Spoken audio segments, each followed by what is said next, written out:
伫咧台北大稻埕有一间第一唱片行，开店到今已经超过50年啊！因也看尽台湾歌大起大落，所以来要带观众朋友来去听迄个年代的台语歌。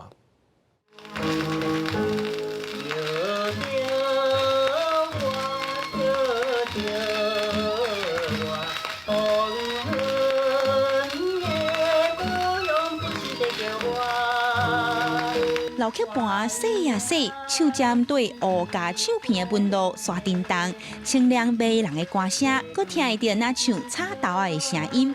这块老曲盘放送的，就是台湾宝岛歌王文夏1958年黄昏的故乡。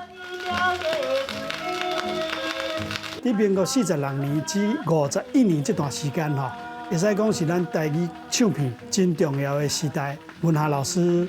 记录下洪一峰唱的代表的歌，拢是这个时间，已经62年、63年的历史啊。即摆听起来，文夏老师的声音，甲伊的编曲，也是对着即摆这个时代。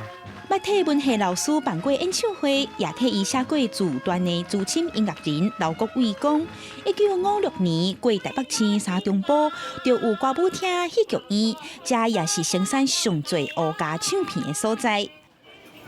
那这间伫咧大稻埕的第一唱片行，即阵是已经传到第3代，第2代头家就是文夏老师的大歌迷。台湾所有的台语歌曲吼，唱上第就是伊，不是国父歌父。这阮无咧卖啦。 哎呀，就是当做我们的镇店之宝。第一唱片行在1965年营业，1969年电视也无普遍，台语唱片是不俩称。1970年台湾退出联合国，和日本断交，台湾的电视、电影和音乐拢被政府严格审查，校园民歌抓兴起来。当时唱片行也因应人客的需求，替因敲大酷音乐，总是岁月流转，唱片行豆豆啊替时行。即马唱片行的第3代也 兼卖咖啡、甲水饺。妈妈伊感觉讲，这个店是伊讲爸爸辛辛苦苦创立下来的，因无希望讲市场变衰啊，阮就来放弃。所以人客若来遮啉咖啡、食水饺，还会当听到，这个很怀念的音乐，其实这个也算是我们的很特别的地方。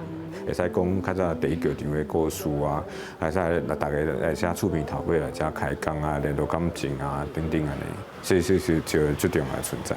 经过半世纪的第一唱片行，虽然无搁再进新歌，不过见证过台湾音乐无共时期的兴旺甲衰微，也搁是地方爱音乐的人因伴暖交流的好所在。